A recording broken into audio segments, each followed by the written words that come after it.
бид нэр өнгөрсөн улиралд бид нэр үлдгэсэд илгээлт ба үлдгэсэд гэдэг сэдвээр ярилцж байгаа зогссон байгаа. Энэ тухайга товчхон давтаад ярив. 자, 이 남은 자들이, 이, 잠깐만요. 아이고, 너무 이거 하는 거야. 자, 이 남은 자들이 여호와를 의뢰하는 대로 돌아오게 될 것입니다. Энэ үлдгэсэд нь болохоор эзэнд итгэж найдан буцаж ирэх болно гэсэн. 자, 이렇게 다시 모인 자들로부터 여호와 하나님은 다시 열방을 위한 이 기호를 세우실 것입니다. Тэгэд энэ ингэж цугларсан тийм ээ үлдгэсэд одоо эзэнд итгэж найдсаар эргэж ирнэ гэсэн тийм ингэж эргэж ирж цугларсан хүмүүсээр эзэн бурхан дахин үндэстнүүдийн төлөөх одоо Киога 그 사인이죠. 네, 사인, 예. 아, ийм эргэж ирээд цугларсан тэр үлдгэсдээс бурхан үндэстнүүдийн төлөөх тэмдгийг бий болгоно гэсэн ба. 자, 우리가 에스겔서에 보면은 새 이스라엘에 대한 그의 종말에 대한 환상에서 남은 자 사상을 잘 보여줍니다. Эсгэл намаас харах юм бол одоо шинэ Иерусалимийн тухай өгүүлсэн иш үзүүлэлт байгаа. Тэгээд энэ ертөнцийн төгсгөлд одоо юу болох вэ? Тэр шинэ Иерусалим ямар байх вэ гэдэг тэр үзэгдлээс бид нар одоо тэр үлдгэсдийн тухай үзэл санаа анх гарч ирсэн. 자, 그래서 그 회복된 남은 자들이 깨끗하게 되는 백성들이 될 것입니다. Тэгээд тэгж одоо сэргээж эргэж хүрч ирсэн тэр үлдгэсэд болохоор цэвэр ариун хүмүүс болох болно. 자, 그리고 영적으로도 여호와를 섬기기에 합당한 자들이 될 것입니다. Сүнсний хувьд ч гэсэн эзэн бурханд үйлчлэхэд зохистой хүмүүс болох болно. 자, 그래서 이 남은 자들, 이 여호와로 말미암아 이 남은 자들의 이 회복은 열방을 위한 목적을 담고 있습니다. Тэгэхээр эзнээс эзэн лүү эргэж ирсэн тэр үлдгэсдийн тэр сэргэлт нь болохоор үндэстнүүдийн төлөөх зорилготой тийм одоо үлдгэсэд байх юм аа.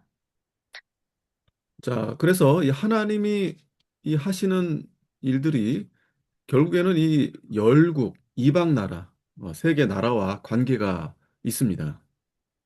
Тэр бурхны одоо хийсэн бүхий л одоо тэр үйлсүүд болохоор эцэст үндэстнүүдтэй холбоотой байгаа. 이 하나님이 하시는 일들은 열방을 염두에 두십니다. Бурхны хийдэг ер нь бүхий л үйл хэрэг нь бол үргэлж одоо үндэстнүүдийг үргэлж одоо бодолцож хийсэн зүйлс байдаг. 자, 그래서 이 남은 자들은 이 하나님 앞에 돌아온 이 적은 그 무리들인데, 그들이 하나님의 참 이스라엘입니다. Тэр үлдгэсэд гэж яриад байгаа хүмүүс нь болохоор тийм олон хүн байхгүй, цөөхөн хүмүүс байх болно. Тэгээд тэр цөөхөн боловч бурхны одоо жинхэнэ Израиль байх юм аа. 자, 그래서 이 남은 자의 사상이라는 의미가 하나님의 백성들이 적은 무리로 되었다. 그것을 의미합니다. Тэгэхээр энэ үлдгэсэд гэдэг энэ үзэл санаа тийм ээ энэ онол болвол нэг ёсондоо бурхны ард түмэн бол цөөхөн хүмүүсээс бүрдэх болно гэсэн утгыг илэрхийлдэг. 자, 그래서 이 남은 자는 쉽게 말하면 이렇게 적은 무리, 정말 남아있는, 그러니까 몇몇 안 되는 그런 자들을 가리킵니다. Тэгэхээр үлдгэсэд гэдэг нь бол тийм олон хүн байхгүй нь байх нь тийм ээ. Тэгээ ерөөсө цөөхөн хүн л үлдэх болно. Тэгэхээр үлдэхсэд гэхээр одоо бурхны зүгээс одоо Библи талаасаа утга нь бол ерөөсө цөөхөн хүмүүс гэсэн утгыг илэрхийлдэг. 자, 그들이 바로 여호와의 종입니다. Тэд нар бол эзний зарц нар юм. 자, 또 이 남은 자들은 어떤 이 특수한 목적을 가진 이 구별된 무리들을 가리키기도 합니다. Бас энэ үлдгэсэд гэдэг нь болохоор одоо онцгой зорилготойгоор хариуцлагцсан, тусгаарлагдсан хүмүүсийг бас хэлдэг байгаа. 자, 그래서 이 이스라엘 백성들이 이렇게 흩어지게 되면서 이 남은 자들이 이제 흩어지게 되는데 그것이 바로 이 선교적인 기능을 나타내게 됩니다. Тэгээд энэ үлдгэсэд болохоор одоо Израильчуудад нөгөө тарж бутарсан байгаа шүү дээ. Тэгээ Израиль гэдэг улс байхгүй болоод Иерусалим мөхөд сүмэн байхгүй болоод тэгээ тархсан байгаа. Тэгээд тэр тархагсдын дунд энэ үлдгэсэд байгаа гэсэн.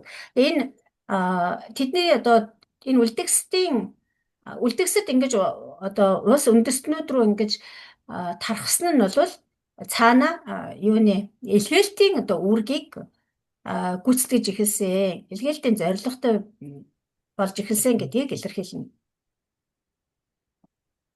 자, 이 남은 자들의 역할에 대해서 살펴보겠습니다. Дараагийн сэдв болохоор үлдгэсдийн үүрэг рол. 자, 이스라엘 백성들이 이제 포로기 이전에는 거의 그들의 선교적 의무를 이행하는데 실패했다고 할 수 있습니다. Израильчууд цөлөвтгөөс өмнөх одоо Израилийн байдлыг харах юм бол тэд бол нөгөө илгээлтийн одоо тийм үүргийг гүйцэтгэх ёстой байсан боловч энэ үүргийг гүйцэтгэхдээ бүтлгүүцэн одоо гүйцэтгэж чадаагүй гэж бүрэн хэлж болно. 그러니까 다시 말하면 이들이 이제 하나님을 잘 섬기고 하나님이 바라시는 대로 열방에 가서 복음을 전하기보다도 이들이 이 타락하고 우상 숭배하고 이러한 하나님 앞에 이 범죄를 저질렀었던 거죠.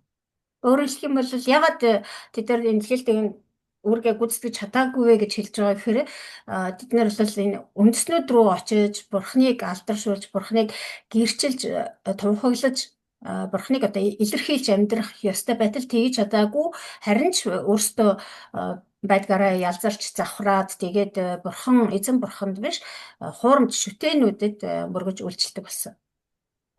자, 그래서 이스라엘 백성들이 그들의 범죄로 인해서 하나님의 징계로 결국 망하게 됐던 것입니다.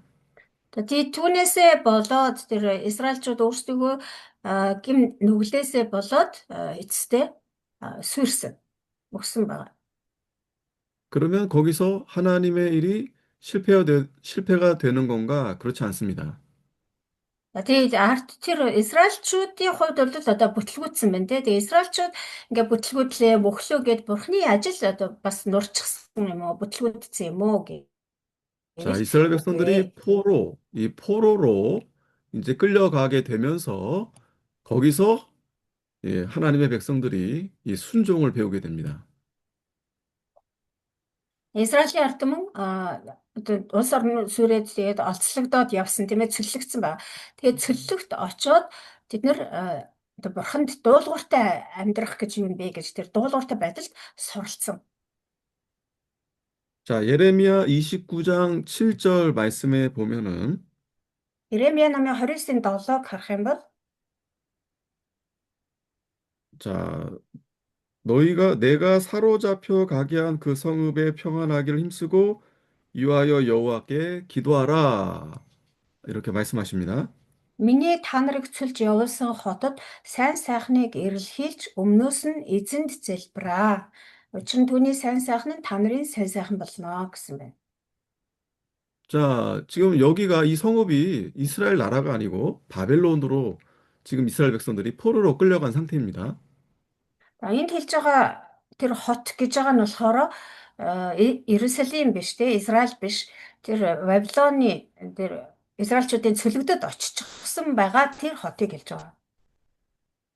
자, 하나님께서는 그래서 그 포로 중에 있는데 그 성을 위해서 평안함을 위해서 기도하라 이렇게 예, 명령하시는 것입니다. Энд ч гэсэн тодорхой хэлсэн байна тийм ээ. Миний та нарыг цөлж явуулсан тэр хотын сайн сайхныг эрэлхийлж түүний сайн сайхныг эрэлхийлж надад залбираа. Өмнөөс нь надад залбираа гэсэн.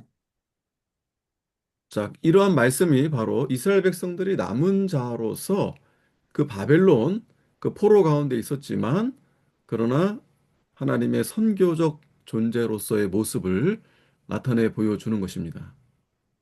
Эндээс ч гэсэн харахад бол Израильчуудын тэр үлдгэсэд хандаж хэлж байгаа тийм тэр итгэлээ сахисан бурханд эзэн бурхнаа мартаагүй эзэн бурхандаа залбирдаг тэр хүмүүст хандаад та нар хэдий одоо цөлөгцсөн байгаа ч гэсэн цөөхүүлээ байгаа ч гэсэн тэр байгаа газраа тэр одоо нөхцөл байдал нь тийм муу байсан ч гэсэн цөллөгт байгаа ч гэсэн тэр газрынхаа сайн сайхныг эрэлхийлж надад өмнөөс нь залбираа гэсэн ба. Энэ нь ч гэсэн Израильчууд тэр үлдгэсэд гэдгийнхээ хувьд хаа очисон газраа тэр арт түмэн тэр улс үндэстнүүдийн төлөө илгээлтийн зорилгыг биелүүлж яах ёстой юм а гэдгийг илэрхийлж байгаа. 자, 그의 백성을 위한 하나님의 선교의 목적은 이 남은 자들에 의해서 분명하게 드러나게 하십니다. Тэгээ тухайн арт түмэн тухайн үндэсний төлөөх бурхны тэр илгээлтийн зорилго нь тэр үлдгэсдээр дамжуулаад маш тодорхой илчлэгдэж байсан.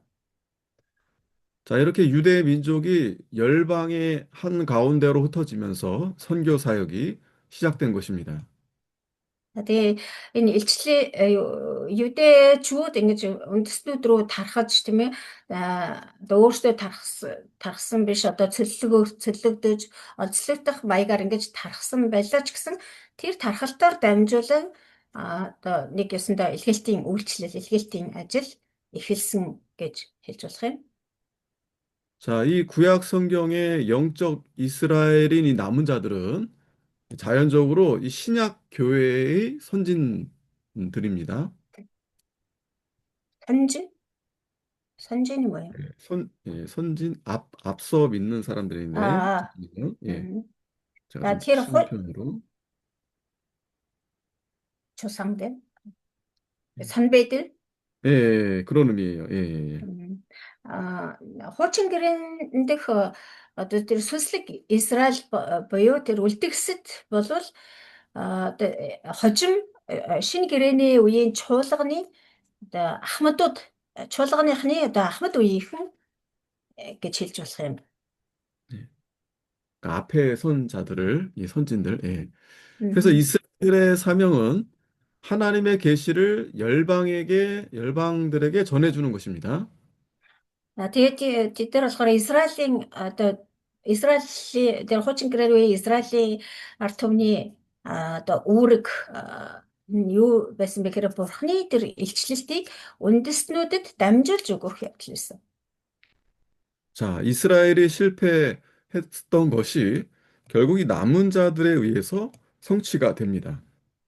Тэгээ үндэстний хувьд одоо Израиль гэдэг үндэстэн бүхэлдээ одоо яг энэ үүргийг одоо биелүүлэх ёстой байсан боловч тэр нь бүтлгүүтээд тэгээд гэвч энэ үүрэг одоо биелэгдсэн тэр нь болохоор тэр үлдгэсээр дамжуулж биелэгдсэн байгаамаа.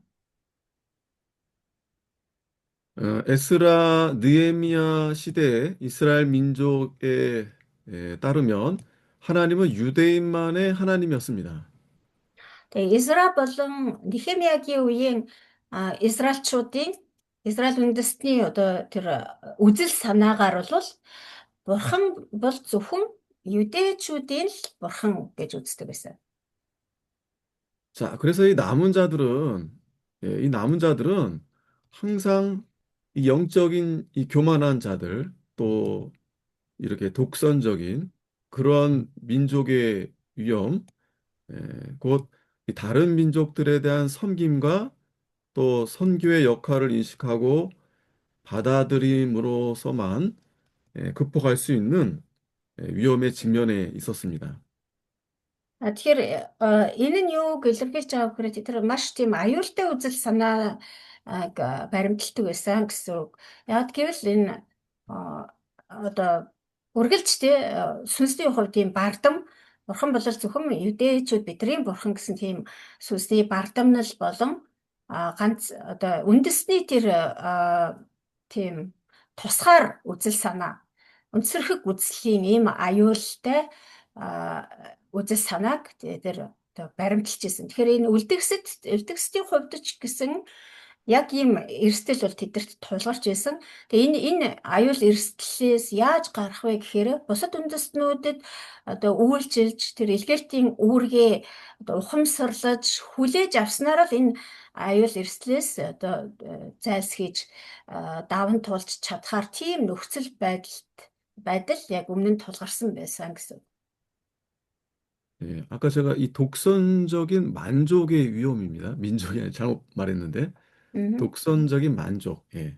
За 그러니까 이 тэгэхээр тэд нар 표현들이 지금 이 유대인들이 굉장히 자기 중심적이었다라는 그런 네. 말을 하는 겁니다. Мгм. Тэгээ сүнсний хувьд маш бардам тий. Тэгээд одоо зөвхөн өөртөө ингээд маш тусгаар тийм арт түмэн гэдэг өөрсдөө бодсон. Тэгээ түүндээ маш юм сэтгэл хангалуун байдаг. Энэ нь бол маш аюултай тийм үзэл санаа юм а. Тэгэхээр энэ ийм аюул эрсдэл бол одоо тэр үлдгэсдийн өмнө тулгарсан байсан байх шүү дээ. Тэгэхээр энэ аюул эрсдэлт унахгүй бол автахгүй тулд бусад үндэстэнд үйлчлэх болон илгээлтийн тэр үүрэг хариуцлагаа ухамсарлаж хүлээж авснараа л одоо энэ эрсдлийг даван туулж чадах тийм нөхцөл байдалтай байсан байна. 자, 그러니까 우리가 하나님의 은혜를 우리가 받았다면 우리가 겸손하고 또 다른 사람을 잘 섬겨야 되겠는데 유대인들이 그렇지 않았다는 거죠. Бид нэр бурхны нэгүслийг хүртсэн юм бол одоо цаашлаад тэр нэгүслийг бусдад хараах, бусдад хүртээх ёстой. Тийм үүрэгтэй болж байгаа шүү дээ. Ганцаараа эзэмшээд тий хувиа хичээгээд ингээ байгаад байх биш. Эсвэл одоо тэр сүнсний бардамналд автах биш тий. Тэгэх цааш нь одоо даруухнаар бусдад түгэх ёстой. Гэтэл юдэчүүд болохоор тэгж чадаагүй яг эсэргээр нь байсан. 오늘 우리들도 유대인들처럼 영적인 교만함에 빠질 수 있습니다. Энэ нь болохоор зөвхөн юдэчүүд төдийгүй өнөөдрийн бид нар ч гэсэн одоо эвгүй гэх юм бол одоо буруу алхам буруу сонголт хийх юм бол юдэчүүдтэй адилхан сүнсний бардамналд автах эрсдэлтэй. 그렇게 되면 굉장히 자기중심적이고 다른 사람을 쉽게 정죄하게 되고 나만 옳다 이렇게 될 수 있습니다. Тэгэхээр сүнсний бардамналд автах юм бол маш тийм хувиа хичээсэн болдог. Тэгээ бусдыг ер нь доорд үзсэн басамжилсан тэгээд минийх л зөв биднийх л зөв гэсэн ийм одоо байр суурьтай хандлагатай болдог байгаа. 자, 우리가 조심해야 될 것이 내가 옳은 게 아니고 하나님 말씀이 옳다 이렇게 우리는 항상 인식해야 됩니다. Тэгээ бид нар юуг одоо яг баттай ухамсарлах ёстой вэ гэхээр минийх зөв биш. Би зөв биш. Харин Бурхны үг зөв юм ба зөв юм а гэсэн ийм хандлагыг бид нар өөртөө бүр бат суулгах хэрэгтэй юм а. 물론 우리가 거짓된 것을 받아들이면 안 되죠. 안 되겠죠. Мэдээж бид нар бол худал хуурмаг зүйлийг хүлээн авч болохгүй тийм ээ. 그러나 항상 우리는 겸손한 가운데서 우리가 상대에게 무례하게 그렇게 행하면 안 되겠습니다.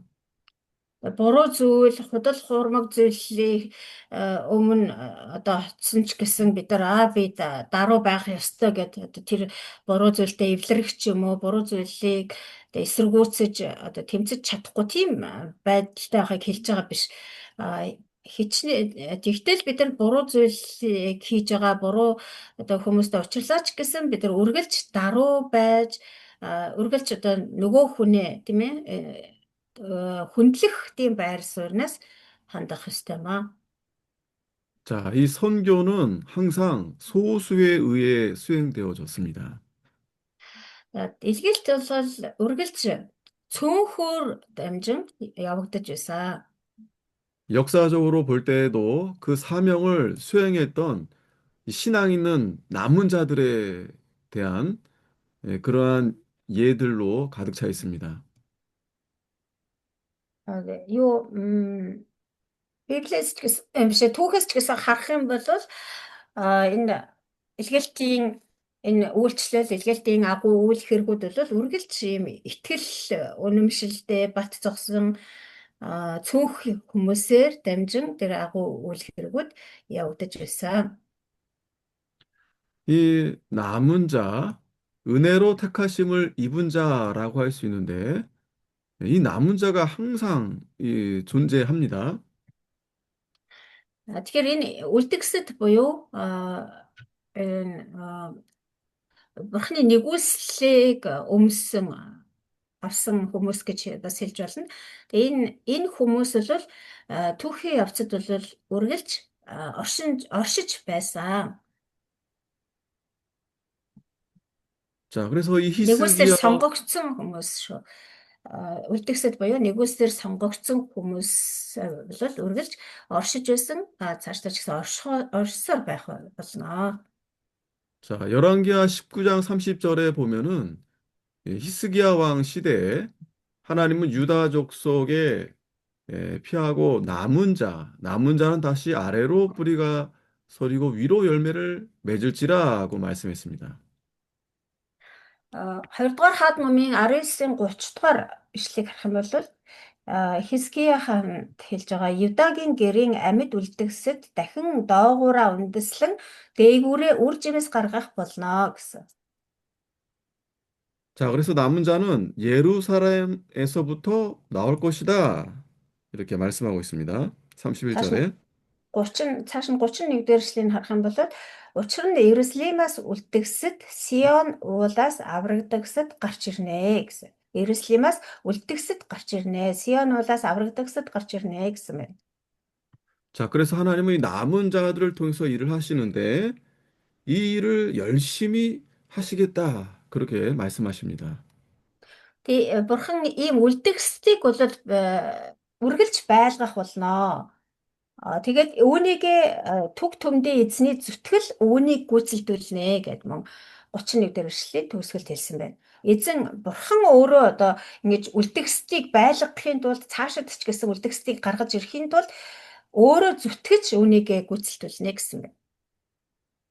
이사야 2장 2절에도 남은 자가 돌아올 것이다. 이렇게 말씀하고 있습니다. Исая 2-ын 2 дээр ч гэсэн хэлсэн байна. Эцсийн өдрүүдэд үндэстэн түн рүү цутгана. 야곱의 남은 자가 전능하신 하나님께로 돌아올 것이라. 3 дугаар эшлэлдэр Яаковын бурханы өргөө рүү явцгаая гэсэн байна.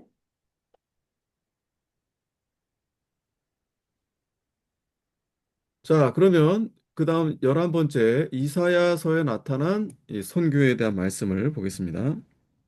За 11-р сэдв. Исая номонд илчлэгдсэн илгээлт гэсэн сэдв байна. 자, 이사야 40장에서 50장에는 이 종의 노래라는 내용들이 있습니다. 종의 노래. За Исая номын 40-оос 55 дугаар бүлэг хүртэл харах юм бол энэ эдгээр бүлгүүдэд нийтдээ 15 бүлэг байна, 16 бүлэг. За энэ бүлгүүдэд бол зарцын дуу гэсэн ийм сэдв байн гардаг байгаа. Хэд хэд удаа зарцын дуу.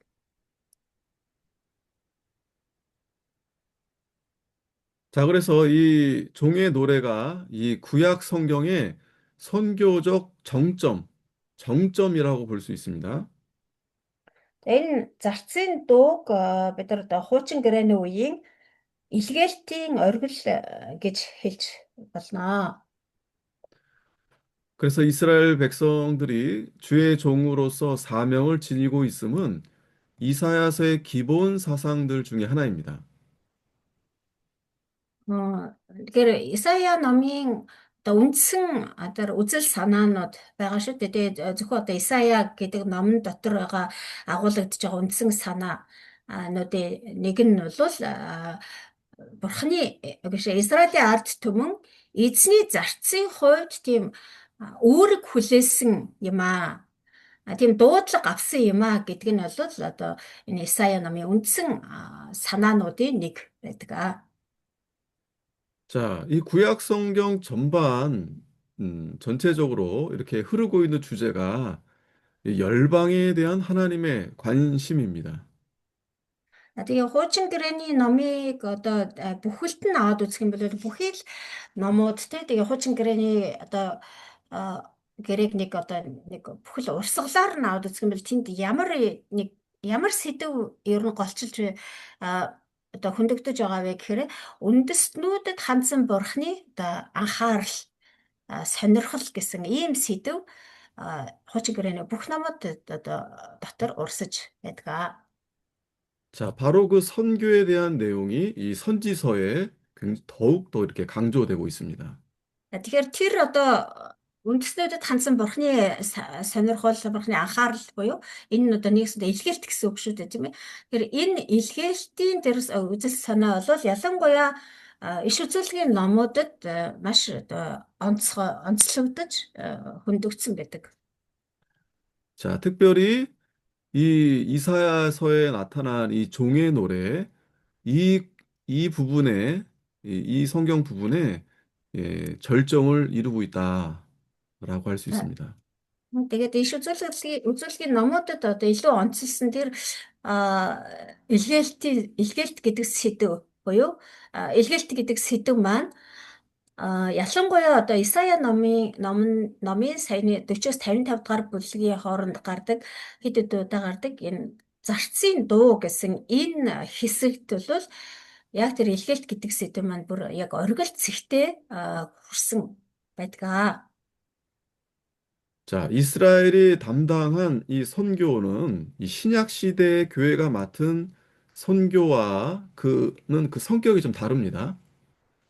За тэгэхээр Израилийн ард түмний одоо хариуцаж авсан тэр илгээлт тийм ээ өөрөөр хэлбэл хуучин гэрээний үеийн Израильчуудын одоо хариуцсан тэр илгээлтийн тэр үүрэг даалгавар нь шинэ гэрээний үед одоо чуулганы хариуцаад одоо үйлчилж байгаа энэ илгээлттэй бол одоо мөн чанарын хувьд жоохон өөр байгаа. 하지만 이 구약 시대에 이 선교에 대한 이 내용은 이 여호와의 빛을 이방에 전하는 데 있어서 활동적인 증거를 하는 것이었습니다. 다시 말씀해 주세요.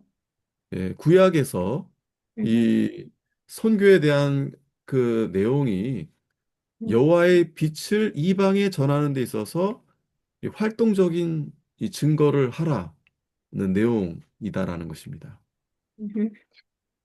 근데 이것이 신약 시대의 선교와 다른 점인가요? 아니면 아니, 다른 아닌가요? 점은 아니고, 아, 예, 이게 같은 점이에요, 같은 점. 예, 복음을 전한다는 것은 음흠, 같은데, 그러나 신약하고는 좀 차이가 있다. 예. 음흠.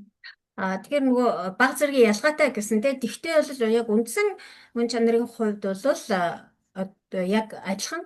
Тэгээ хуучин гэрээний үеийн тэр илгээлт бол эзэн бурхан те Яхова, Явэ бурханы гэрлийг үндэстнүүдийн дээр тусгахын тулд одоо итгэвтэйгээр одоо гэрчлэх ёстой гэдэг үднээсээ бол одоо шин гэрээний үеийн хавьч бай, хуучин гэрээний үеигч бай одоо илгээлт гэдэг утга нь бол үндсэн мөн чанараар бол адилах юм аа. 자, 하나님의 나라의 모형으로서 이스라엘은 선교의 목표가 아니라 선교를 위한 기지였습니다. Тэгэхээр Израиль бол бурхны хаанчлалын одоо их загвар байсан шүү дээ тийм ээ. Бурханаар удирдуулсан бурхан өөрөө хаанчилдаг Бурхны тэр хаант улс энэ загвар болж одоо бүрэлдсэн үндэстэн улс байгаа.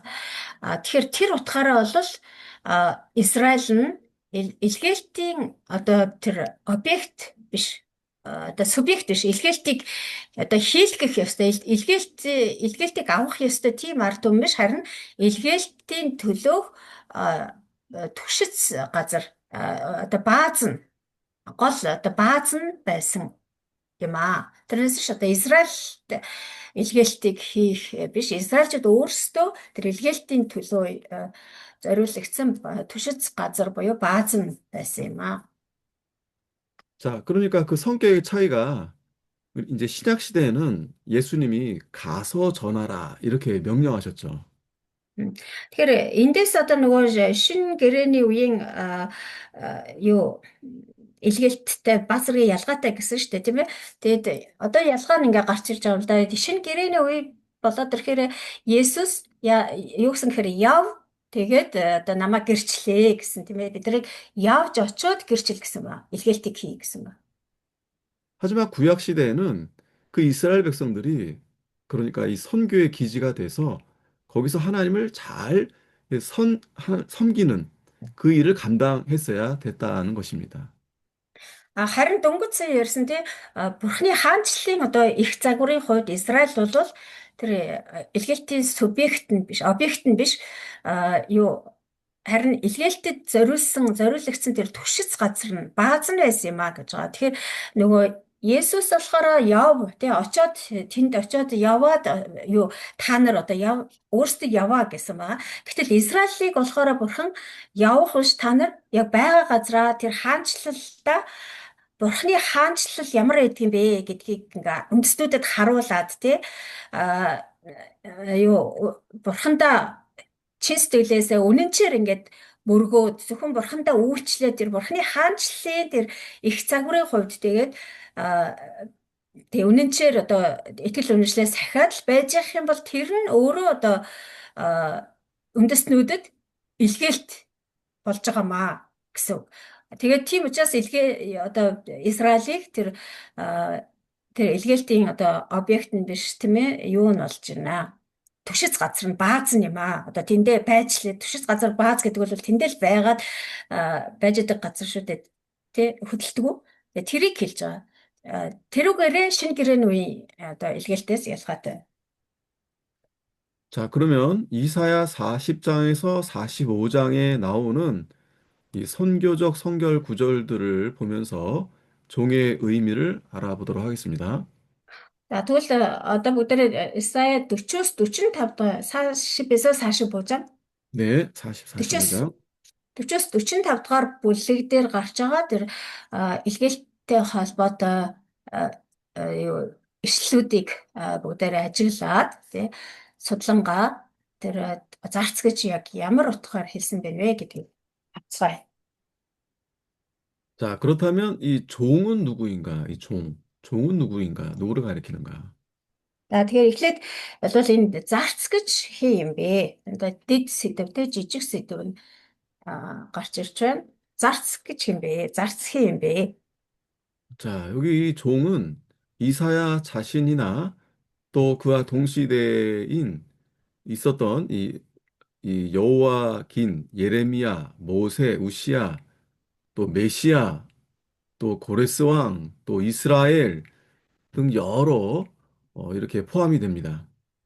За энэ хэсэгт гарч байгаа энэ зарц гэдэг ойлголт дотор ямар хүмүүс багтж байгаа гэхээр Исая өөрөө багтж байгаа. За тэгээд мөн Исаятай адилхан цаг үед амьдарч байсан бусад хүмүүс, жишээлбэл Йехояхин хаан байна, Иремия, Мосе, мөн Усия хаан, Месия, мөн Кориш хаан, Израиль гэх мэтчлэн маш олон одоо төрлийн хүмүүс, цаг үеийн хүмүүс, олон төрлийн одоо албан тушаалтай, үүрэгтэй тийм хүмүүс энэ зарц гэдэг ойлголтод багтж байгаа.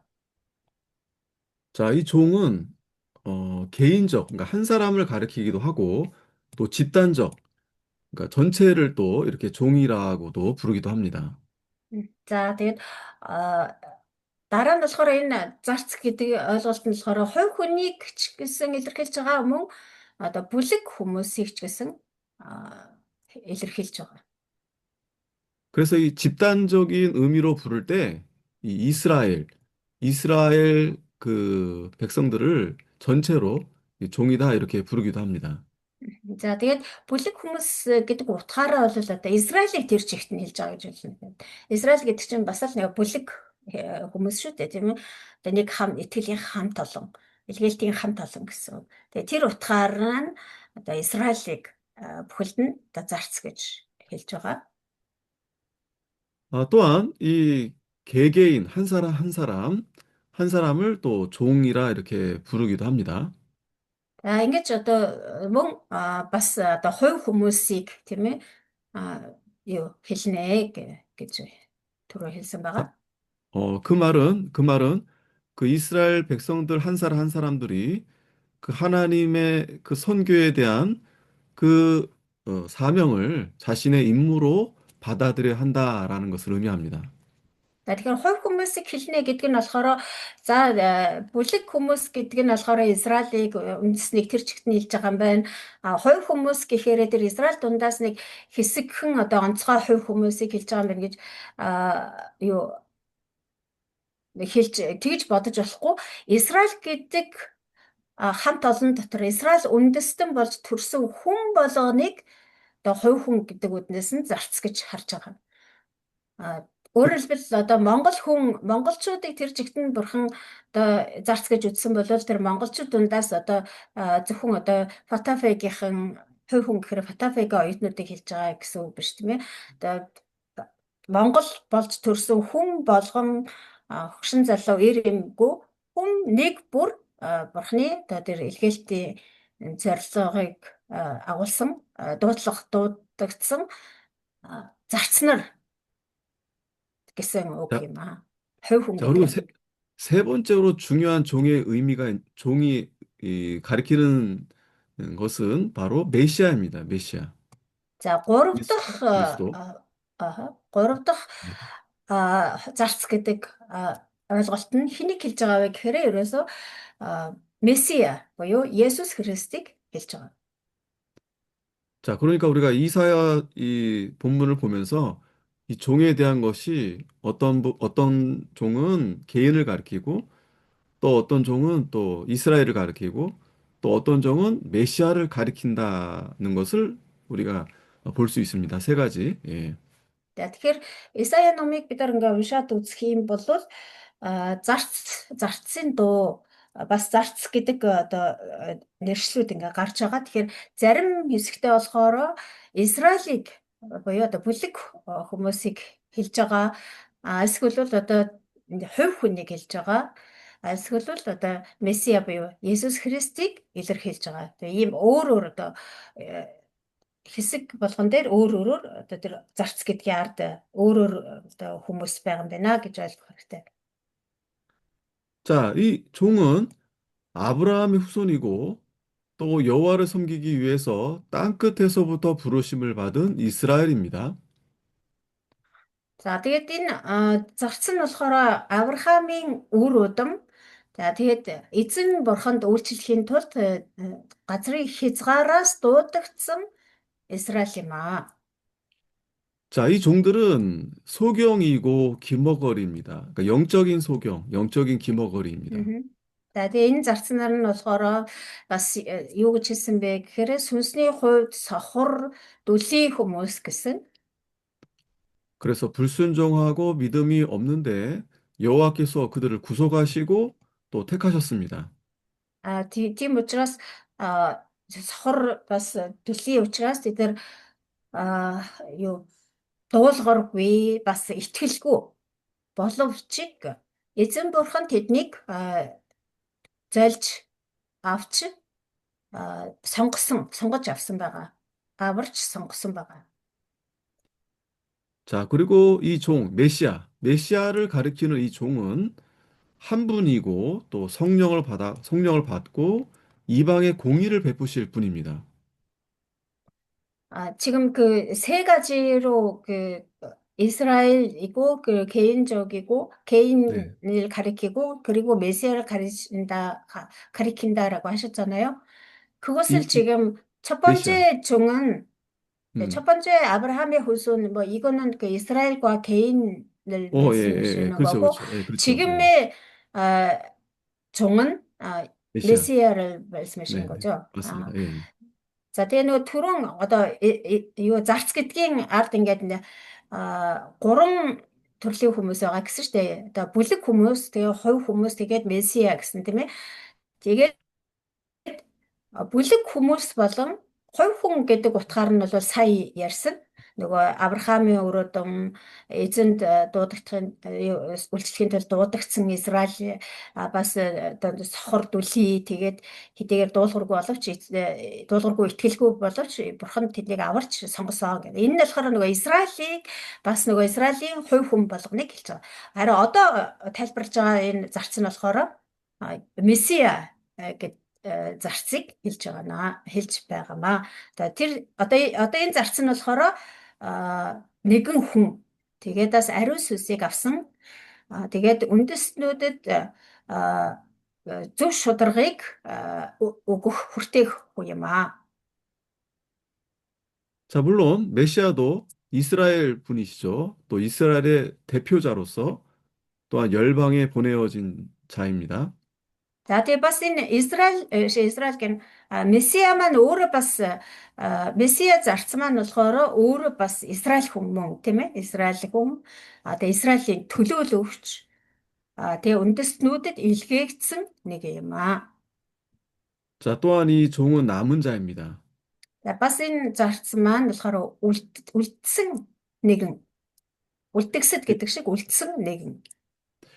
이 남은 자에 대해서 그냥 남는다기보다도 이 믿음을 지키면서 고난을 받으면서 끝까지 남는 자들을 가리킵니다.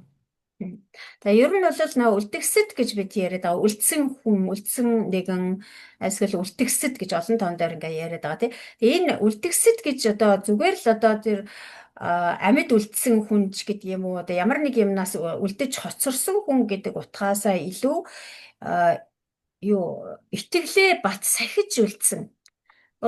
Эзэн бурхандаа үнэн чивээр үлдсэн гэсэн тэр утгыг илэрхийлж байгаа шүү. 자, 그래서 이 종은 순종하는 자들이고 또 고통을 당하게 됩니다. 되는 자들입니다. За тэгээд бас энэ төрлийн одоо месиа төрлийн зарцын тоонд бол одоо энэ итгэлээ сахиж үлдгэсэд бас орж байгаа юм байна. Бас дуулууртай дагагсад орж байгаа юм байна. Бас тэр итгэлээ сахисныхаа төлөө зовлон эдлэгсэд бас багтнаа. 그리고 그 종은 결국 죽음으로써 다른 사람들의 죄를 담당하실 고난의 구속자입니다. За тэг бас энэ зарц маань болохоор одоо үхлээрээ дамжуулан бусад хүмүүсийн гэм нүглийг үүрэх тэр зовлонгийн зовлон эдлсэн золигч байх юм аа.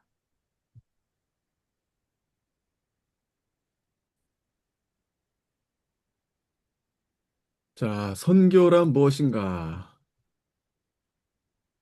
За дэд сэдв байх шиг байна тий. Илгээлт гэж юу вэ? 종의 임무는 이 하나님의 계시를 사람에게 전해주는 것입니다. За энэ зарцын үүрэг нь юу вэ? Албан үүрэг нь юу вэ гэхээр Бурхны илчлэлтийг хүнд дамжуулж өгөх явдал юм аа. 자, 이사야 42장 6절에서 7절 한번 읽어주세요. 이사야 42장 6절에서 7절. Исая 42 дугаар бүлгийн 6 7 дугаар ишлэлийг уншъя. Исая 42-ын 6 7. Би эзэн чамайг зөвхт байдалд дуудаж гараас чинь атган хамгаална.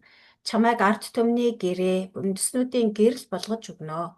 Энэ нь сохрын нүдийг нээж, гяндангаас хоригдлуудыг чөлөөлөн, харанхуйд суугчдыг хорионоос гаргахын тулд юм аа. Амен. 아멘. 자, 종의 임무는 이 하나님을 알지 못하는 백성들에게 하나님을 알려주는 것입니다. Тэгэхээр зарцын үүрэг бол Бурхныг мэддэггүй арт түмэнд Бурхныг мэдүүлэх явдал юм байна. 자, 그래서 이스라엘을 선택하신 이 목적, 이것이 바로 하나님의 계시를 사람들에게 전해주는 것이었습니다. Тэгэхээр энэ утгаараа Израилийг сонгож авсан одоо Бурхны үндсэн зорилго нь бол Бурхны илчлэлтийг хүмүүст дамжуулах явдал байсан. 하나님은 사람들이 거짓 신들, 우상, 이런 것들을 섬기는 것을 원치 않으십니다. Хүмүүс хуурамч бурхад одоо хуурамч хиймэл шүтээнд мөргөх тийм ээ үйлчлэх ийм явдалд бурхан ингэхийг одоо хүмүүс тийм байхыг хүсдэггүй. Бурхан бурхан хүмүүсийг тийм байхад одоо дургу хүсдэггүй. 그래서 하나님은 이스라엘로 이 영광의 믿음을 모든 사람과 나누도록 계획하십니다. За тиймээс бурхан өөрөө одоо тийм зүйлд дургу учраас яасан бэ гэхээр Израилаар дамжуулаад тэр жинхэнэ бурхны алдрын тэр алдар бурхныг алдаршуулах тэр итгэлийг бүх хүмүүстэй хуваалцахаар төлөвлөсөн байна. 그래서 이사야 42장 8절에 보면은 내 영광을 다른 자에게, 내 찬송을 우상에게 주지 아니하리라. 이렇게 말씀하십니다. За энэ тухай Исая 42-ийн 8 дугаар эшлэл дээр нь хэлсэн байна. Би эзэн энэ бол миний нэр. Алдраа би бусдад өгөхгүй, магтаалаа би сийлмэл хөргүүдэд өгөхгүй. 자, 그리고 이 종의 의무는 이방의 공의를 베푸는 것입니다. За тэгээд энэ бас нөгөө зарцын үүрэг нь болохоор үндэснүүдэд зөвхт байдлыг шударга ёсыг авчрах тогтоох явдал юм. 자, 이사야 42장 1절에 내가 붙드는 나의 종, 내 마음에 기뻐하는 나의 택한 사람을 보라 했는데 그 종이 바로 공의를 베푼다라고 했습니다. Сая 42-ийн 1-ийг нь харах юм бол миний дэмндэг зарц миний сонгосон таалдаг нэгнийг минь хар. Би түүний дээр сүнсээ байлган тэрээр үндэснүүдэд шударга ёсыг авчирнаа гэсэн байна. 자, 앞에서 7절도 읽어봤지만 이사야 42장 7절에 소경의 눈을 밝히고 각 친자를 옥에서 이끌어내고 흑암에 처한 자를 감옥에서 나오게 한다는 것입니다. За түрүүн бас уншсан 42-ийн 7 дугаар ишлэл дээр нь тийм ээ бас энэ зарцын үүрэг нь болохоор сохрын нүдийг нээж гяндангаас хоригдлуудыг чөлөөлж харанхуйц суугчдыг хорионоос гаргах явдал юм аа. 자, 그리고 이 종의 일은 세상에 공의를 세우게 될 것이다. 이사야 42장 4절입니다. За мөн 42-ийн 4 дээр болохоор нөгөө энэ зарцсан маань бас ямар үүрэгтэй гэхээр дэлхий дээр шударга ёсыг тогтоох үүрэгтэй. 자, 그래서 이 종은 온 세상에 공의가 전파되기까지 그 사명을 계속 해야 할 것입니다. За тэгээ энэ зарц маань болохоор бүх дэлхий дээр амар юу шударга ёс тогтож бүх дэлхий дээр шударга ёс одоо түгэх хүртэл тарах хүртэл энэ үүргээ биелүүлсээр байх ёстой юм аа. 자, 그래서 이사야 49장 6절에 보면 종이 나의 구원을 베풀어서 땅 끝까지 이르게 하리라고 말씀합니다. Сая 49-ийн 6 дээр юу гэж хэлсэн бэ нэ гэхээр чи зарцам нь байх нь за эхнээс нь уншиж 6-аг тэр Яаковын овгуудыг босгон Израилийн үлдгэсдийг сэргээхийн тулд чи зарцам нь байх нь өчүүхэн хэрэгэ. Авралыг минь газрын хязгаарт хүргэхийн тулд чамайг би үндэстнүүдийн гэрэл болгоно. 자, 예, 이사야서에 종의 노래가 네 개가 있어요. 네 개의 종의 노래입니다. За Исая номон дээр болохоор ийм зарцын дуу гэсэн хэсэг бол 4 удаа гардаг. Одоо 4 дөрвөн ийм зарцын дуу гардаг аа. 첫 번째는 이사야 42장 1절에서 4절입니다.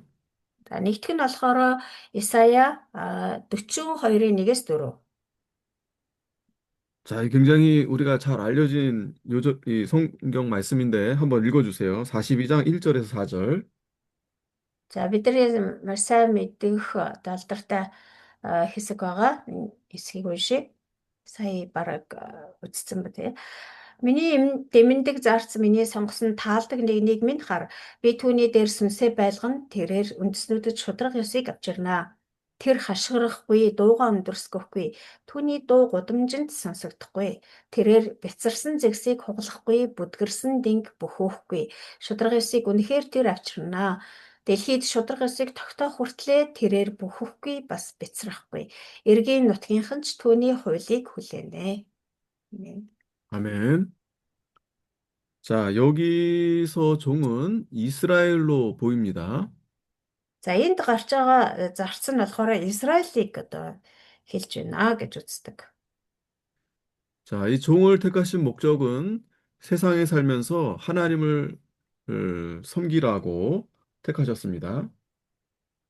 За энд гарч байгаа энэ юу зарцыг сонгож авсан зорилго нь болохоор одоо энэ дэлхий дээр амьдарч байх хугацаанд одоо эзэн бурхандаа үйлчлэе гэсэн зорилгоор сонгосон байна.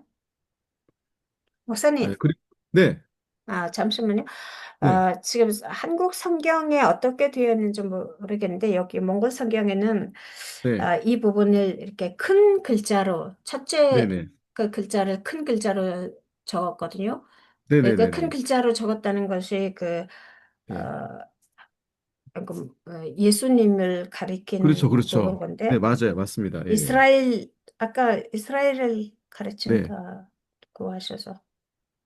그러니까 이 종이 지금 말씀하신 대로 이제 메시아를 가리키긴 하는데 음, 이제 사실은 이스라엘 백성들도 이제 그 메시아를 닮은 그런 종이 되기를 어떤 바라는 또 그런 의미가 또 안에 있습니다. 또 이 의미가. 그러니까 딱 음, 하나로 이제 메시아다라고 이제 볼 수도 있지만 또한 여기서 이 종이 이스라엘 백성들이 그런 메시아 같은 종이 되기를 또 바라는 그런 의미가 또 안에 있습니다. 예. 네. 예. 또그 설명하려고 그 다음에 또 예, 설명하려고 합니다. 예. 그래요? 네네네. 그러면 기다리겠습니다. 예. 자, 네. 그리고 나아가서 모든 사람에게 하나님의 성품과 뜻을 전하라 해서 이 종을 택하셨습니다.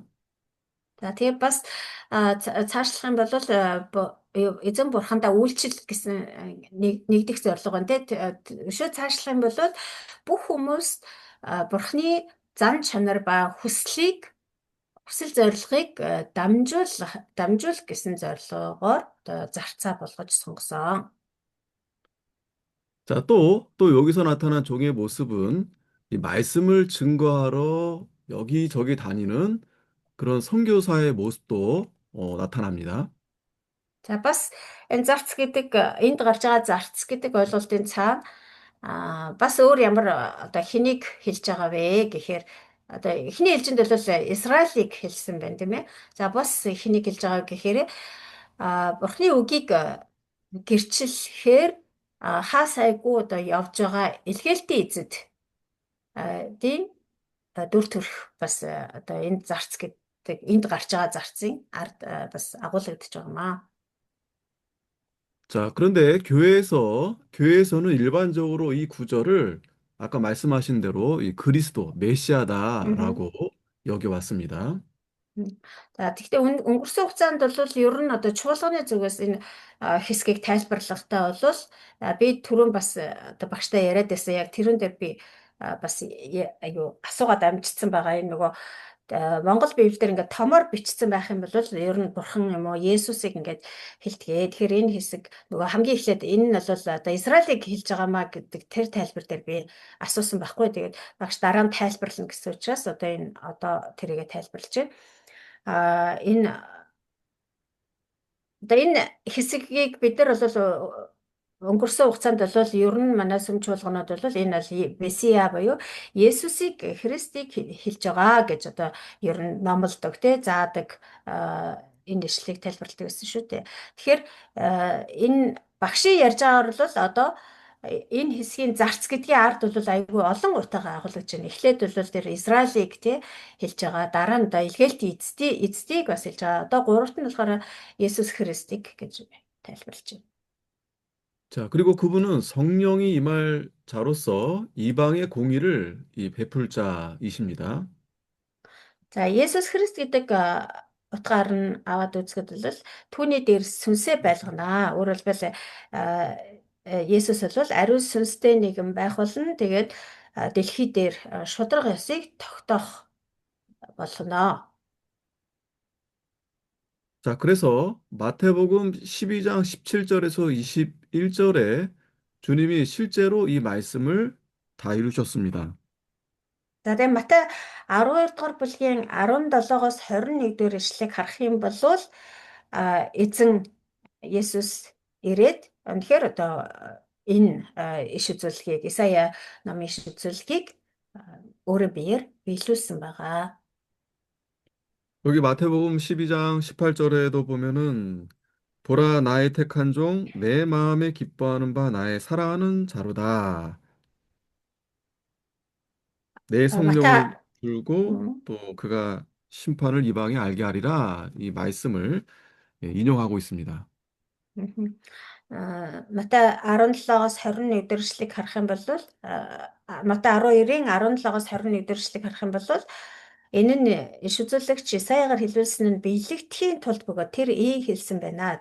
За Исаягийн одоо иш үзүүлсэн тэр иш үзүүлэг биелэгдэхийн тулд одоо энэ бүхэн болж байгаамаа гэсэн байна. За тэгээ энэ нь болохоор түрүүн бидний уншсан миний сонгосон зарц сэтгэлд минь нийцсэн миний хайртыг харагтун би түүний дээр сүнсээ байлган тэрээр харийнханд шударга ёсыг тунхаглана гэд Исая номын иш 자, 결국 үзүүлгийг 예. энд өгүүлсэн байна. 자, 결국 이 종을 통해서 이 구원이 믿는 누구에게나 가능하게 된 것입니다. За тэгээд энэ зарцаар дамжуулаад аврал бол одоо хүн болгонд боломжтой болсон. Өөрөөр хэлбэл хүн болгон хүн бүр энэ аврагчаар дамжуулан аврагдах боломжтой болсон. 자, 두 번째 노래는 이사야 49장 1절에서 6절입니다. За хоёр дахь дуу нөгөө дөрвөн дуу байгаа гэсэн шүү дээ зарцын дуу. Тэгээ хоёр дахь нь болохоор Исая 49-ийн 1-ээс 6. 자, 여기도 한번 읽어주세요. 1절에서 6절까지 한번 읽어주세요. За энэ хэсгийг бас уншъя. 49장 49-ийн 1-ээс 6. Эргийн орнуудаа сонсогтун, алс холын хүмүүсээ анхаарахтун, хевлэд байхаас минь намайг эзэн дуудсан, ихийнхээ умаад байхаас л нэрийг минь тэр дурдсан. Амийг минь хурц илт мэт болгож, намайг мултрынхаа нүмерт далдалсан, намайг шилмэл сум мэт болгон саадаг дотроо тэрээр нуусан. Тэрээр надад Израиля чи миний зарц, чиний дотор би өөрийгөө алдаршуулна гэсэн. Харин би дэмий хөдөлмөрлөж хүчээ хоосон юмд би зарцуулжээ. Гэвч үнэхээр шударга ёс минь эзэнтэй хамт, шагнал минь миний бурхантай хамт юм гэсэн. Яаковыг өөртөө буцаан авчирч, Израилийг өөртөө цуглуулахын тулд намайг эхийн хевлийгээс зарцаа болгосон эзэн одоо ингэж айлдаж байна. Би эзний мэлмэд алтар хүндтэй надад бурхан минь хүч болсон. Тэр Яаковын овгуудыг босгон Израилийн үлдгэсдийг сэргээхийн тулд чи зарц минь байх нь өчүүхэн хэрэг. Авралыг минь газрын хязгаарт хүрэхийн тулд чамайг би үндэстнүүдийн гэрэл болгоно гэв. Амен. 아멘. 자, 이 노래는 이방 사람들을 향한 것입니다. За энэ дуу болохоор харь үндэстнүүдэд хандсан дуу байна. 자, 이 노래는 하나님을 섬기는 특권이 강조되어 있습니다. За энэ одоо дуунд болохоор бурханд үйлчлэх тэр одоо онцгой эрх гэдэг ойлголтыг илүү онцлсан байгаа. бурханд үйлчлэх нь онцгой эрх юм а гэдгийг онцлсан. 자, 하나님은 이 세우신 뜻을 이루기 위해서 이 봉사할 만한 자들을 선택하십니다. Тэгээ бурхан өөрийнхөө одоо тэр хүсэл зориг хүсэл тааллыг биелүүлэхийн тулд энэ үйлчлэгчдийг зарц нарыг сонгож авдаг.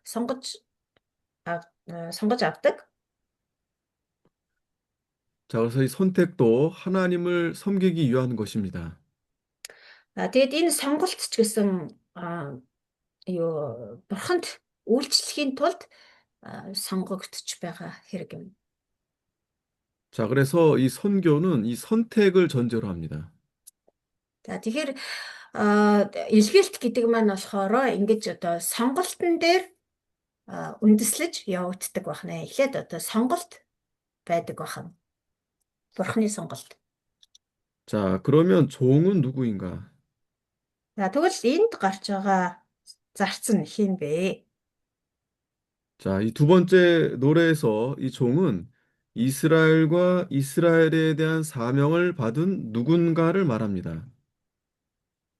За энэ Израил에 대한 사명이라는 것은 무슨 음, 뜻이죠? 이스라엘을 위한 아니면 그렇죠, 그렇죠, 이스라엘 그렇죠. 예. За тэгээд энэ хоёр дахь дуу байгаа тийм энэ хоёр дахь энэ зарцын дууны хувьд бол энэ зарц гэдэг нь бол Израиль болон Израиль Израилийн төлөө дууд юу үүрэг даалгавар авсан хэн нэгнийг хэлж байгаа. 자, 그래서 종은 세상에 대한 이 사명을 지닌 이스라엘입니다. За тэгээ энд гарч байгаа тэгэхээр энэ Израиль нь болохоор нэг ясандаа энэ дэлхийд хандсан тэр дэлхийн төлөөх үүрэг дуудлагыг хүлээж авсан Израилийг хэлж байгаа юм аа. 아, 그러니까 이제 이스라엘에 대한 사명이라는 것이 이제 이스라엘이 하나님의 복음을 전하는 것을 말하는 거죠. За түрүүн хэлсэн одоо Израилийн төлөөх дуудлага үүрэг даалгаврыг авсан хүн гэж хэлж байгаа. Тэгээ Израилийн төлөөх гэдэг нь болохоор Израиль болол бурхны үйлчлэх бурхны тэр илгээлтийг хийх үүрэг даалгаврыг хүлээж авсан гэдгийг хэлж байгаа. 자, 이 영적인 이스라엘이 있습니다. 영적인 이스라엘. Тэгээд энэ Израиль ч гэсэн дотроо одоо хоёр янз байгаа шүү дээ. Нэг нь болохоор одоо нөгөө махан биеийн Израиль, нөгөөх нь болохоор сүнслэг Израиль тийм ээ. 자, 영적인 이스라엘이라는 의미는 이제 택한 받은 백성들 들을 전부를 가리킵니다. Сүнслэг Израиль гэдэг нь бол сонгогдсон хүмүүсийг бүгдийг хэлж байгаа. 자, 그래서 이 노래는 이방 민족들에게 보내지고 있습니다. За тэгээ эндээс энэ дууг харах юм бол одоо харь үндэстнүүд рүү чиглэсэн харь үндэстнүүд рүү хандсан байгааг харж байна. 자, 그래서 이 복음 전파는 땅 끝까지 확장됩니다.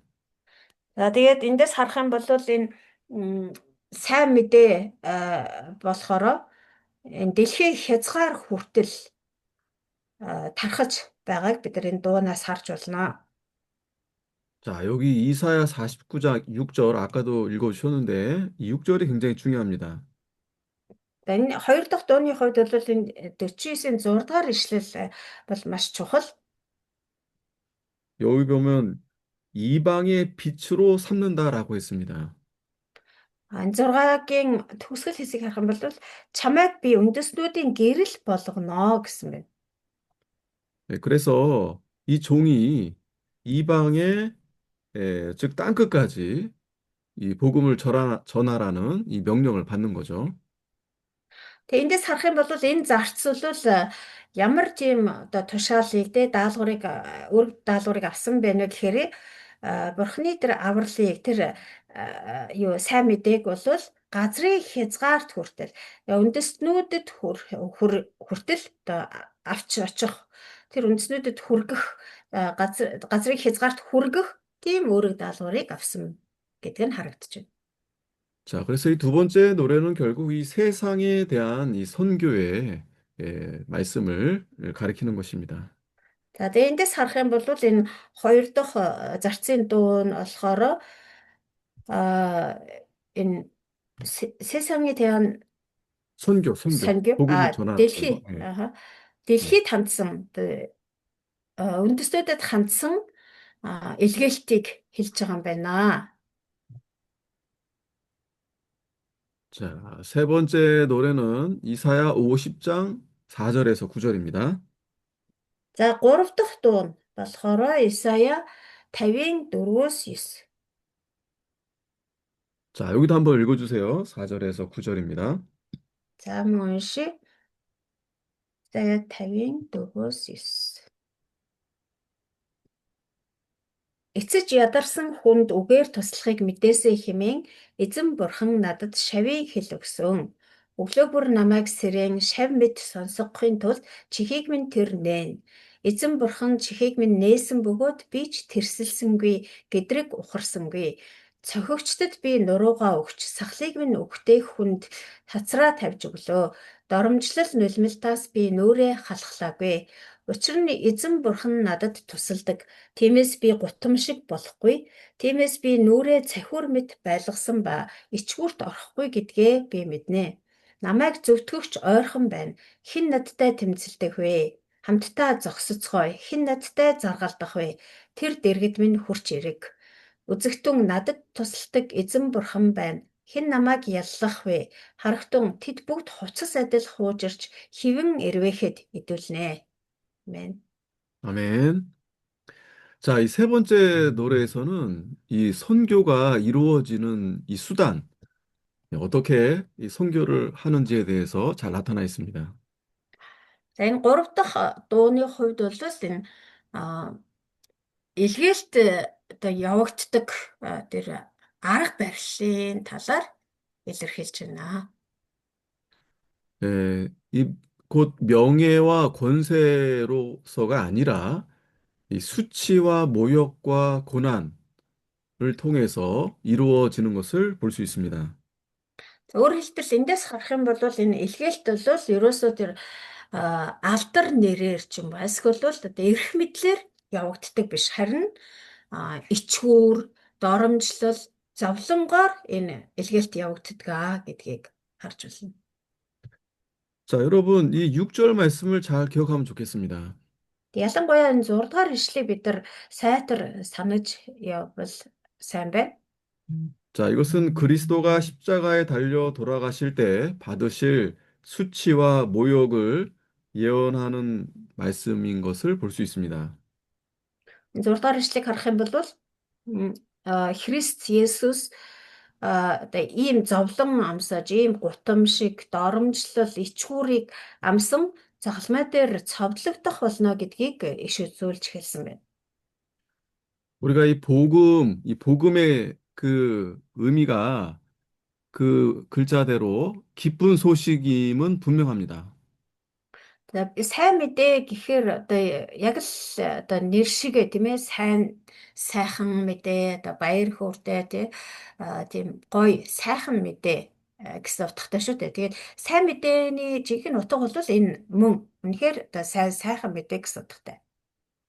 그런데 분명 중요한 것은 그 기쁨을 위해서 우리 주님이 수치와 모욕과 고난을 받으셨다는 것을 우리가 잘 기억해야 됩니다. Гэхдээ тэр сайн сайхан зүйлийг бидэнд өгөхийн тулд бидний эзэн Есүс Христ ийм зовлон үүрсэн, ийм ичгүүр доромжлыг амссан гэдгийг бид нэр хэзэж мартаж болохгүй. 자, 그러니까 십자가, 즉 예수님의 십자가가 없었다면 부활도 없었겠죠? Тэгэхээр загалмай Есүсийн загалмай байхгүй байсан бол амьлалт ч гэсэн байхгүй байх байсан. 우리의 죄와 허물이 바로 그 십자가로 인해서 우리 예수님이 다 감당하신 것입니다. Бидний тэр алдаа, зөрчил, гэм нүглийг бол Есүс тэр загалмайгаараа арилгаж өгсөн, устгаж үгүй хийж өгсөн. 자, 그러나 그 수치와 고통, 이 고통입니다. 고통에도 불구하고 주님의 사역은 승리했습니다. Тэгээ хэдийгээр тийм ичхүүр, тийм зовлон байсан ч гэсэн эзний үйлс нь ялсан юм аа. 자, 여기에 나타난 중심 사상은 바로 그 종이 하나님께 순종함으로 받는 이 고난, 고통과 수치입니다. За энэ хэсэгт гарч байгаа энэ зарцын дуунд гарч байгаа гол юу гэлээ санаа нь юу вэ гэхээр 하나님의 종이 예, 하나님의 종이 이 순종함으로, 어허. 하나님 말씀에 순종함으로 고통과 수치를 받게 되었다는 것입니다. За гол санаа нь болохоор бурхны зарц тэр нэгэн дуулууртайгаар зовлон ба ичгүүрийг амссан юм аа гэдэг нь одоо энэ хэсэгт гарч байгаа энэ гурав дахь зарцын дууны гол санаа нь үзэл санаа юм аа. 자, 그러니까 여러분, 그 디모데후서 1장 8절에도 보면은 디모데후서 1장 8절에 보면은 복음과 함께 고난을 받으라 이렇게 바울이 디모데에게 말씀했습니다. Тимотеуso 1-장 1장 8절 8절. 1장 нэгдүгээр 8절. хоёрдугаар Тимот а, 1:8 дээр ч гэсэн нөгөө надтай хамт юу юу гэдэг лээ зовлон идлээ гэж Паул Тимотед захиж хэлсэн байдаг. 자, 그러니까 여러분 우리가 하나님 말씀을 믿고 따르는 데 있어서 반드시 고난이 따르게 돼 있습니다. Тэгэхээр бид нар Бурхны үгэнд итгэж Бурхны үгийг дагах, дуулууртай дагах энэ явцад бол заавал одоо ийм зовлон дагалддаг байгаа. 자, 그리고 여기서 이 종은 이 교훈을 가르치는 자입니다. 주의 교훈을 가르치는 자입니다. За бас энэ хэсэгт гарч байгаа энэ зарц бол бас хэнийг хэлж байгаа нэ гэхээр Бурхны одоо үг сургаалыг, эзний үг сургаалыг заагч юм аа. 예수님도 가르치셨습니다. Есүс ч гэсэн заадаг байсан. 예수님의 제자들도 예수님을 따라서 가르쳤습니다. Есүсийн шавнар нь ч гэсэн Есүсийг дуурайгаад Есүсийн адил бусдад заадаг байсан. 이 가르치는 일이 중요합니다. Тэгэхээр энэ заах гэдэг бол маш чухал юм аа. 우리가 다른 사람에게 가르치기 전에 먼저 기도하면서 어, 우리가 주님의 교훈을 받아들이는 제자가 되어야 합니다. Бид нар өөрсдөө бусдад заахаас өмнө эхлээд бид нар одоо залбирдаг, бас өөрсдөө тэр эзний үгийг үг сургаалыг хүлээж авдаг. Тийм шав өөрсдөө эзний тэр шав эхэлж болох хэрэгтэй юм аа. 자, 종은 순종하는 자입니다. Энд гарч байгаа энэ шав биш шав гэн зарц бол дуулууртай хүн, дуулууртай нэгэн 5절 아까 읽어주셨는데 거기에 보면은 거역하지도 아니하고 뒤로 물러가지도 않는다 그랬습니다. 50 5 дугаар ишлэгийг харах юм бол түрүү уншсан байгаа. Тэгээ эзэн бурхан чихийг минь нээсэн бөгөөд би ч тэрсэлсэнгүй гэдрэг ухарсангүй гэж байна. 사무엘은 이 순종이 제사보다 낫다고 했죠. Самуэль бас хэлсэн байдаг тийм ээ. Дуулууртай байх нь дахлаас илүү юм аа гэж хэлсэн байгаа. 우리가 이렇게 순종할 때, 믿음으로 순종할 때, 또 때로는 또 여러 가지 이 고난과 어려움을 당하기도 합니다. Бид нэр ч гэсэн бас ингээд эцэг дуулууртай дагаад явж байхад итгэлээрээ дуулууртай амьдрах явцад зарим үед бол бид нар бусдад одоо гологдох юм уу эсвэл хавчигдах үе тохиолддог. 자, 그렇지만 하나님은 결국 그 종의 정당함을 입증하십니다. 그러니까 예, 무슨 잘못을 해서 고난을 받는 게 아니다라는 것입니다. Гэвч хэдийгээр одоо тэгж хавчигдаж, зовж одоо бусдад гологдож хаягдлаач гэсэн эцээцэст бурхан өөрөө тэр зарцынхаа одоо зөв гэдгийг бол баталж, нотолж өгдөгөө. Тэгж зовж байгаа нь, тэгж хавчигдаж байгаа нь, тэг хүмүүст үгүйсгэгдэж, дорд үзэгдэж байгаа нь бол тэр хүний буруу биш ээ гэдгийг нотолж, баталж өгдөг юм аа. 자, 따라서 하나님의 일은 이 고난을 통해서 이루어지는 일들이 많습니다. Тэгэхээр бурхны одоо ажил үйл хэрэг гэдэг бол энд зовлонгоор дамжин явагдах тохиолдол маш олон байдаг. 자, 예수님은 이 성경 말씀을 잘 알고 계셨습니다. Есүс бол энэ ишлийг энэ одоо Библиэлд ингэж хэлсэн байдгийг маш сайн мэддэг байсан. 예, 여기 이사야 예언한 말씀이 되겠죠. Энэ одоо Исая номонд хэлсэн тийм ээ, ингэж зовх болно. Ийм зовлон, гутамшиг, доромжлол, ичгүүрийг амсгално гэдгийг Есүс одоо маш сайн мэдчихсэн. 그래서 자신이 친히 당해야 됨을 알고 계셨습니다. Тийм учраас өөрөө одоо ямар ичгүүр, зовлон, ямар их одоо тэр гамшиг юу гай зовлонг эдлэх вэ гэдгийг бол сайн мэдэж байсан. 주님은 이 영광의 말씀에 자신의 영혼을 바치셨습니다. Энэ одоо алдрын тийм ээ одоо энэ бурхны алдаршуулгах энэ үгэнд Есүс өөрийгөө тэгээ бүрэн даатгсан байгаа. 거기에는 피할 수 없는 고난이 있었습니다. Тэгэхээр энэ үгийн ард бол үнэхээр зайлсхийхийн аргагүй тийм зовлон нуугдаж хүлээж байсан. 주님은 고난의 잔을 받으셨고 십자가의 수치를 견디셨습니다. Тэгсэн ч гэсэн эзэн тэр зовлонгийн дарсыг хүлээж авсан. Тэгээд залмайн замыг сонгож авсан байна. 자, 그렇게 하는 것이 잃어버린 양, 또 이스라엘뿐만 아니라 그의 이름으로 회개하는 모든 민족들을 위하는 것임을 알고 계셨기 때문입니다. Яагаад тэр зовлонгийн дарсыг уусан тэр залмайн замыг сонгосон бэ гэхээр тэгэх нь бол одоо тэр төөрөлдсөн сүнснүүдийг аврах зөвхөн Израиль төдийгүй тэр Есүсийн нэрэнд итгэж Есүсийн өмнө гимшиж Есүс рүү хурж ирэх тэр бусад үндэстнүүдийг ч гэсэн аврах цорын ганц зам юм а гэдгийг мэдэж байсан учраас. 자, 네 번째 노래는 이사야 52장 13절에서 15절입니다. За дөрөв дэх дуу Исая 52-ын 13-аас 15. 자, 한번 읽어주세요. 52장 13절에서 15절. За 52-ын 13-аас 15-ыг уншия. Үзэгтэн зарц минь ухаалгаар үлдэнэ, тэр өндөрт байна, өргөмжлөгдөж хүндлэгдэнэ.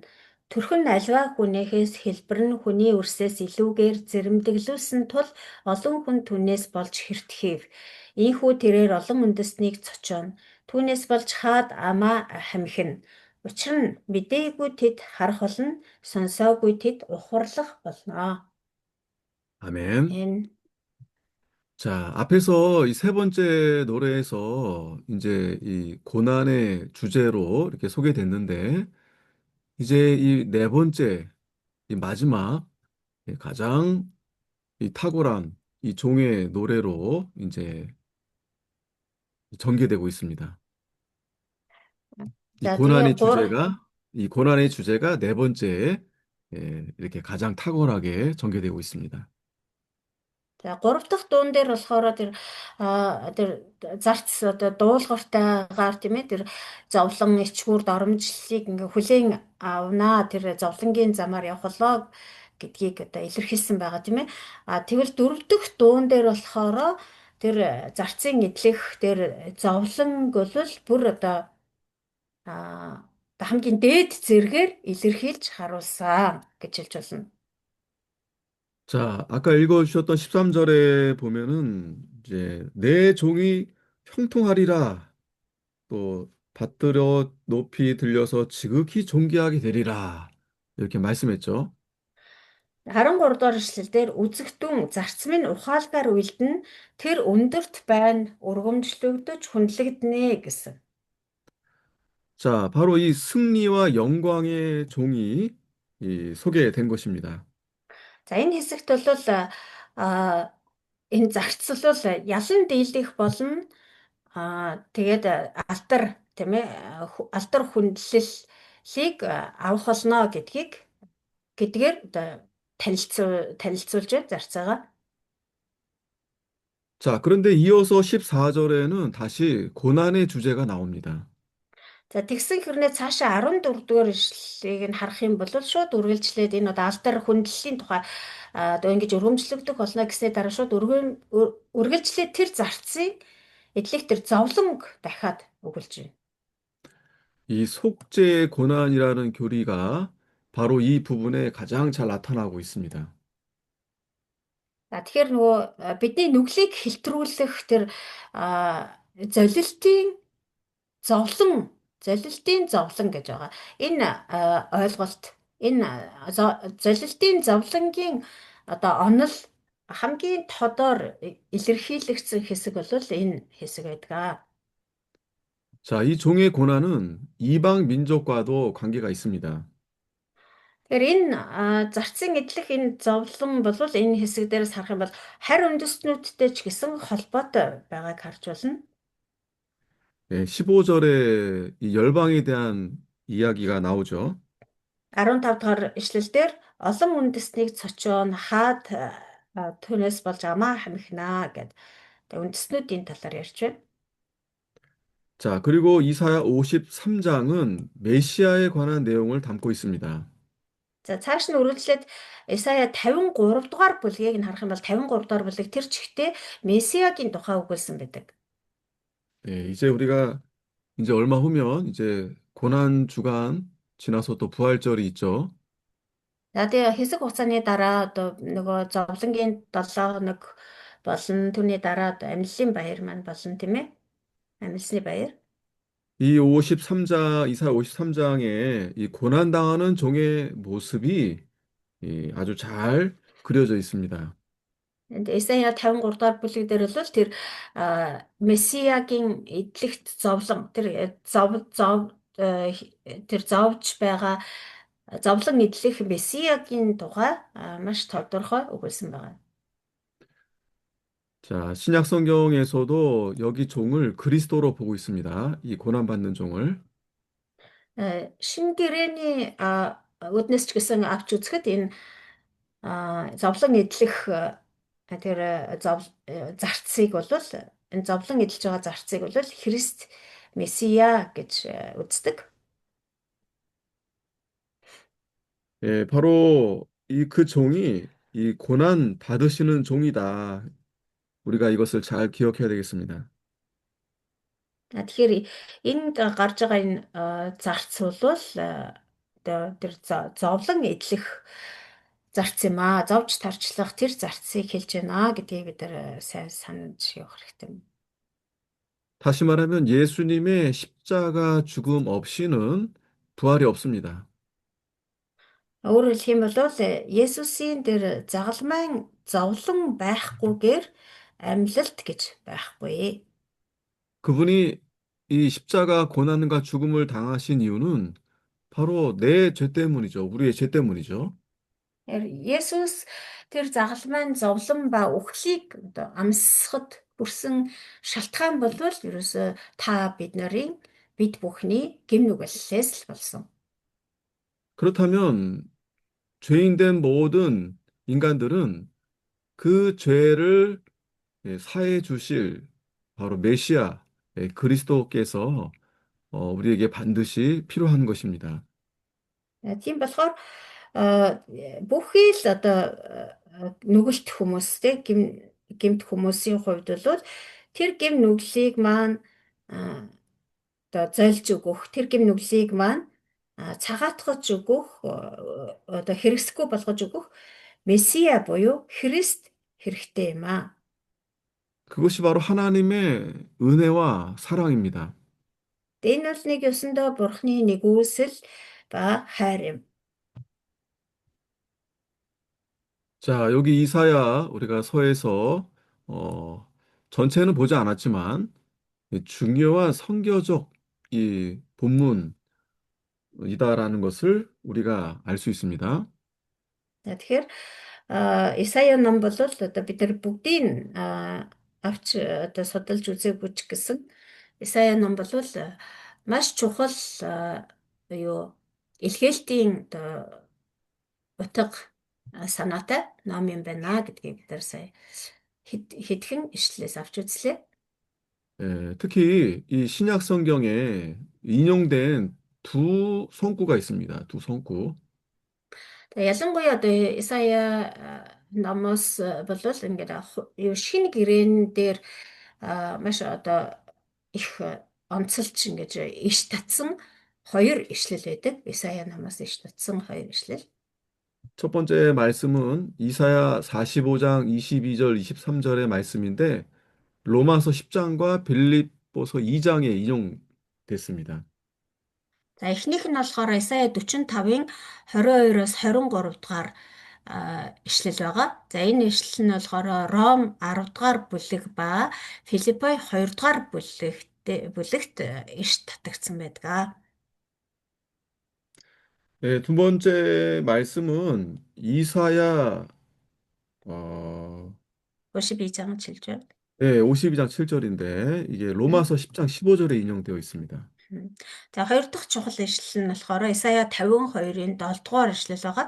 Энэ ишлэл нь болохоор Ром 10-ын 15 дугаар ишлэлд иш татсан байдаг. 자, 그래서 이 말씀은 이스라엘의 하나님만이 유일하신 하나님이신 것을 깨닫고 고백하도록 하는 것이 하나님이 인류에 대한 섭리의 목적입니다. 지금 52장 7절을 말씀하시는 거예요, 지금? 네네네네. 그러니까 그 아, 두 본문이 이제 말씀하는 이 선교적인 의미를 말하는 겁니다. 네네. 네. Тэгэхээр энэ Исая 45-22-оос 23 болон Исая 52-ын 7 дугаар ишлэл гэсэн энэ хоёр ишлэл бол одоо шинэ гэрээний хувьд бол маш тийм чухал ишлэл болж ингэж иш татагдсан байдаг.